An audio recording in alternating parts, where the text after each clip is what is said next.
Well, what was popping in when you asked was in 2012, the early part of 2012, we went to Peru and we were participated in a ceremony sort of in the high mountains there, beautiful day, clear skies, the gorgeous mountains around. And I was the only white man in the circle. And there was a lot of, different friends and allies that we had journeyed to Peru with, but also more indigenous elders who were leading it.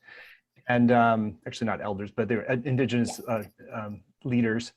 And so through that, I really felt into the sort of the legacy of the colonization of the Americas and the sort of decimation of the indigenous peoples. And as the sort of representative for the white man, if you will, in the circle, I just really felt the devastation of that. And it just let it work through me for the whole ceremony. At the end, I had the sense, I got this sort of inner guidance to actually wash the feet of the, particularly one of the leaders.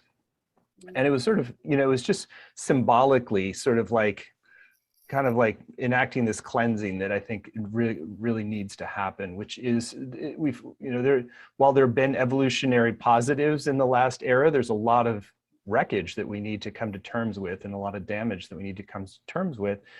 A lot of the traditions that have lived with more reverence for the earth and more reverence for individuals as well have been, fallen under the boot of colonialism and really been decimated in different ways. And so I think that at the heart of how do we heal the larger world is it's just like an individual, we have to come to terms with our undigested history.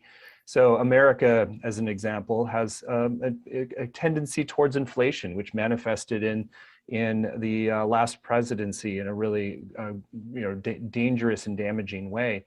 And so part of that is because we haven't metabolized our history around the genocide of the native peoples and the slavery of African peoples. And so because of that, because we're dissociating from or suppressing our knowledge of our shadow and destructive side, then we can continue to inflate and act destructively. And so there's a profound level of, I think, collective shadow work, which is great that Carolyn is here because she's been a great articulator of that is required for us to, in a way, ascend into a new pattern. We have to sort of first complete the process of reconciliation and healing and really coming to terms with the damage and also building those bridges. Since I think in terms of like up-leveling human culture, it's almost like those are missing parts of the code of like, how do we create a healthy global civilization? If we have marginalized and suppressed a lot of the indigenous traditions, we don't have that access to that sense, the many different facets of how to live in a much more reverential way with nature than our modern society does. And that's really a key ingredient of how do we turn things around.